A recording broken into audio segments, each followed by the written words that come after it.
بسم اللہ الرحمن الرحیم۔ قارون حضرت موسیٰ علیہ السلام کے چچا کا بیٹا تھا۔ وہ بہت ہی شکیل اور خوبصورت آدمی تھا، اسی لیے لوگ اس کے حسن و جمال سے متاثر ہو کر اس کو منور کہا کرتے تھے۔ اس کے ساتھ ساتھ اس میں یہ کمال بھی تھا کہ وہ بنی اسرائیل میں تورات کا بہت بڑا عالم اور بہت ہی با اخلاق انسان تھا، اور لوگ اس کا بہت ادب اور احترام کرتے تھے۔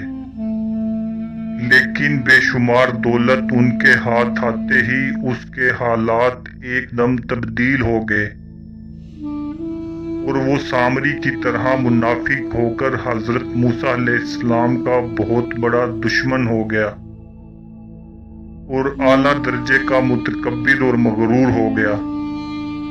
اللہ پاک نے قارون کو اتنے خزانے عطا فرمائے تھے کہ ان خزانوں کی چابیاں اٹھانا ایک طاقتور جماعت پر بھاری تھا۔ لوگ اس کے خزانے کی بھاری چابیاں اٹھا کر تھک جایا کرتے تھے۔ جب قارون سفر پر نکلتا تو اس کے خزانوں کی چابیاں خچروں پر لادی جاتی تھیں۔ قارون نے ایسا مکان بنوایا جس کا دروازہ سونے کا تھا، اور اس مکان کی دیواروں پر سونے کے تختے بھی لٹکائے گئے تھے۔ بنی اسرائیل اس کے پاس کھانے پینے آتے تھے اور قارون کی تفریح کا سامان کیا کرتے تھے۔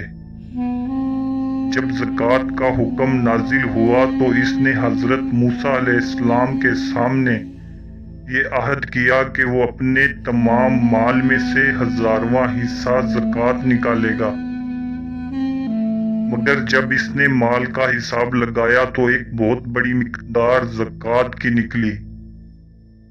یہ دیکھ کر اس پر ایک دم حرص کا بھوت سوار ہو گیا، اور وہ نہ صرف زکوٰۃ کا منکر ہو گیا بلکہ بنی اسرائیل کو بھی بہکانے لگا کہ حضرت موسیٰ علیہ السلام اس بہانے تمہارے مال کو لے لینا چاہتے ہیں۔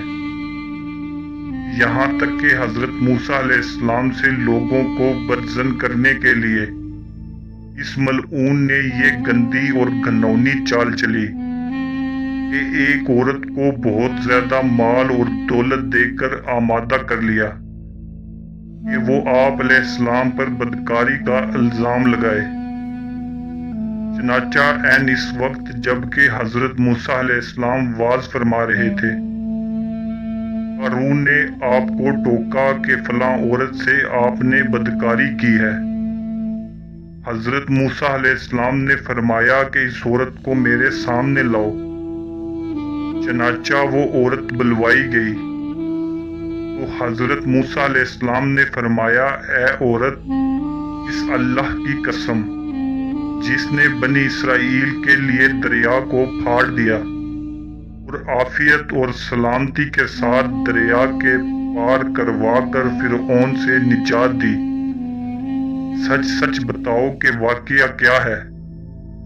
حضرت موسیٰ علیہ السلام کے جلال سے عورت سہم کر کانپنے لگی، اور اس نے مجمع عام میں صاف صاف کہہ دیا کہ اے اللہ کے نبی، مجھ کو قارون نے دولت دے کر آپ پر بہتان لگانے کے لیے آمادہ کیا ہے۔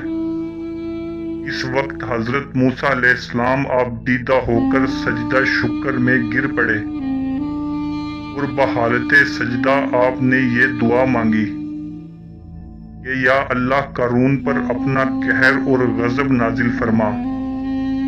پھر آپ نے مجمع سے فرمایا کہ جو قارون کا ساتھی ہو وہ قارون کے ساتھ ٹھہرا رہے، اور جو میرا ساتھی ہو وہ قارون سے جدا ہو جائے۔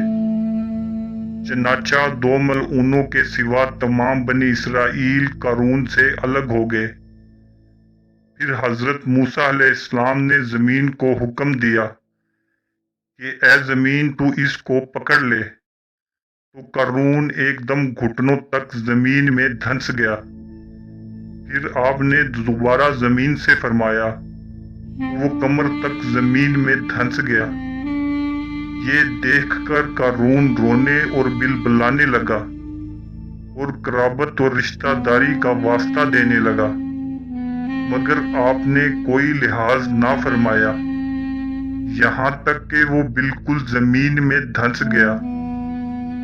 دو منحوس آدمی جو قارون کے ساتھی ہوئے تھے، لوگوں سے کہنے لگے کہ حضرت موسیٰ علیہ السلام نے قارون کو اس لیے دھنسا دیا تاکہ قارون کے مکان اور اس کے خزانوں پر خود قبضہ کر لیں۔ آپ نے اللہ تعالیٰ سے دعا مانگی کہ قارون کے مکان اور خزانے کو بھی زمین میں دھنسا دے۔ چنانچہ قارون کا مکان جو سونے کے تھا، اس کا سارا خزانہ سبھی زمین میں دھنس گئے۔